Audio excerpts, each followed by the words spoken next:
గతంలో అక్కడ పెద్ద చెరువు ఉండేది. మహిళలు బతుకమ్మ ఆడి నిమజ్జనం చేసేవారు. దానిపై కబ్జాదారుల కన్ను పడింది. కుంట స్థానంలో భవంతులు వెలిశాయి. దానికి హైడ్రా పునరుజ్జీవం పోసింది. అదే అంబర్పేటలోని బతుకమ్మ కుంట. ఆక్రమణలు, పూడికలు, చెత్తాచెదారంతో నిరువెల్లా నిర్లక్ష్యానికి గురైన తటాకం. ఒకప్పుడు నీటి గలగలలతో నిండైన రూపాన్ని సంతరించుకుంటున్న ఈ బతుకమ్మ కుంట అనంతర కాలంలో అన్యాక్రాంతానికి బలైంది. స్వార్థపరుల చేతుల్లో పడి తన అసలైన ఉనికినే కోల్పోయింది.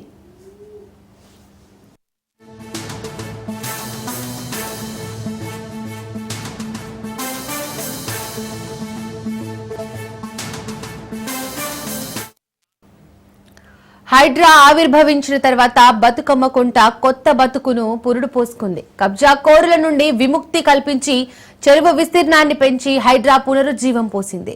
హైడ్రా కమిషనర్ ఏవి రంగనాథ్ అకుంఠిత దీక్షతో కొత్త రూపు దాల్చింది. ఇలాగే నగరంలో చెరవీడిన పలు చెరువులు ప్రస్తుతం నీటితో కలకలలాడుతున్నాయి. తొలి దశలో వివిధ ప్రాంతాల్లోని 6ని కబ్జాల బారి నుండి రక్షించి అభివృద్ధి చేస్తున్నారు. ఇలా సరస్సులు, శిరస్సులు పైకెత్తి తాము బతికామంటూ జలవనరుల సాక్షిగా అలల సవ్వడులతో ఆనందిస్తున్నాయి. పునరుజ్జీవం పొందిన బతుకమ్మ కుంటను ముఖ్యమంత్రి రేవంత్ రెడ్డి ప్రారంభించనున్నారు. 2500 మంది మహిళలు బతుకమ్మ ఆడనున్నారు. బతుకమ్మ కుంట చుట్టూ పార్కులు, వాక్వేలు, లైటింగ్, ప్రత్యేక సదుపాయాలను ఏర్పాటు చేశారు. ఇదే అంశానికి సంబంధించి మోర్ డీటెయిల్స్ మా ప్రతినిధి రాజు అందిస్తారు. రాజు,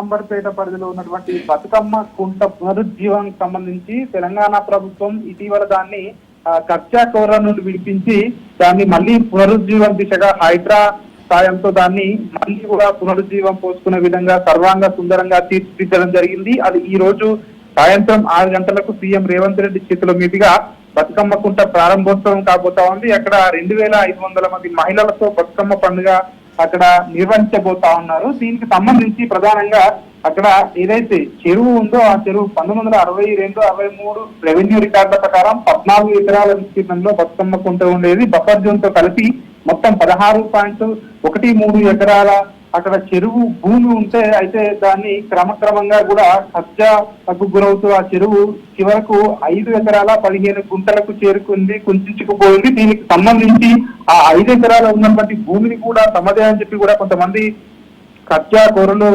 కోర్టుకు వెళ్ళడం జరిగింది. దీంతో ప్రభుత్వం కూడా దీనికి సంబంధించి రికార్డులన్నీ కూడా కోర్టు ముందుంచి తద్వారా ఆ 5 ఎకరాలను కాపాడుకోగలిగింది. దాన్ని ప్రభుత్వం ఇటు హైడ్రా అప్పటికే హైడ్రా కూడా ఏర్పాటు చేసింది కాబట్టి హైడ్రా దానికి 7.15 కోట్లతో పునరుద్ధరణ పనులను చేపట్టడం జరిగింది. దాన్ని పునరుద్ధరణ పనులు పూర్తయ్యాయి. బతుకమ్మ కుంట పునరుజ్జీవం పేరుతో దాన్ని సర్వాంగ సుందరంగా చెరువును తీర్చిదిద్దడం జరిగింది. చెరువు చుట్టూ వాకింగ్ ట్రాక్స్ ఏర్పాటు చేయడం జరిగింది. దానికి ప్రత్యేకంగా లైటింగ్ ఏర్పాటు చేయడం జరిగింది. బోటింగ్ కూడా దానికి బోటింగ్ కోసం ప్రత్యేకంగా ఏర్పాటు కూడా చేయడం జరిగింది. అక్కడ ఉన్న వారందరూ కూడా అసలు బతుకమ్మ కుంట గతంలో ఏ విధంగా ఉంది, ఇప్పుడు అసలు ప్రభుత్వం దీన్ని ఈ విధంగా మారుతుందని చెప్పి అనుకోలేదని చెప్పేసి కూడా హర్షం వ్యక్తం చేస్తున్నటువంటి పరిస్థితి కనిపిస్తా ఉంది. ఒక పిక్నిక్ స్పాట్ లాగా మారిందని చెప్పి కూడా అక్కడ ఉన్న వాళ్ళు చెప్తున్న పరిస్థితి కనిపిస్తా ఉంది. బతుకమ్మ కుంట పేరు ఏదైతే ఉందో తన పేరును సాధకం చేసుకుంటూ మళ్ళీ ఈ రోజు అంటే బతుకమ్మ పండుగ సందర్భంగా బతుకమ్మ ఆడుతూ మళ్ళీ దాన్ని పునరుజ్జీవం పేరుతో దాన్ని మళ్ళీ పునఃప్రారంభించాలని ప్రభుత్వం నిర్ణయించుకుంది. దీనికి సంబంధించి ఏర్పాట్లు కూడా ఇప్పటికే జిహెచ్ఎంసీ హైడ్రా కూడా పూర్తి ఏర్పాట్లు చేయడం జరిగింది. ఈ రోజు సాయంత్రం అక్కడ ముఖ్యమంత్రి రేవంత్ రెడ్డి అదేవిధంగా కొంతమంది మంత్రులు స్థానిక నేతలతో కలిసి అదేవిధంగా జిహెచ్ఎంసీ హైడ్రా అధికారులు కూడా అందరి సమక్షంలో వేలాది మంది మహిళల బతుకమ్మ ఆటల సమక్షంలో ఈ రోజు మళ్ళీ బతుకమ్మ కుంట పునరుజ్జీవం పేరుతో దాన్ని మళ్ళీ ప్రారంభించబోతా ఉన్నారు. దీనికి సంబంధించి ఇప్పటికే అక్కడ ఏర్పాట్లు కూడా పూర్తి కావచ్చాయి. మొత్తానికైతే కబ్జా కోరల నుంచి తప్పించుకొని బతుకమ్మ కుంట చివరికి 5 ఎకరాల విస్తీర్ణంతో మిగిలి ఉన్నటువంటి కుంటను అయితే హైడ్రా అయితే సర్వాంగ సుందరంగా తీర్చిదిద్దింది. అక్కడ ఉన్న వాళ్ళైతే దీన్ని ఆశ్చర్యం వ్యక్తం చేస్తున్నటువంటి పరిస్థితి కనిపిస్తా ఉంది. ఎందుకంటే ప్రభుత్వం ఈ విధంగా దీన్ని అభివృద్ధి చేస్తుందని చెప్పి అనుకోలేదని చెప్పి కూడా చెప్తున్నటువంటి పరిస్థితి కనిపిస్తా ఉంది. Deepika. Right Raju, thank you.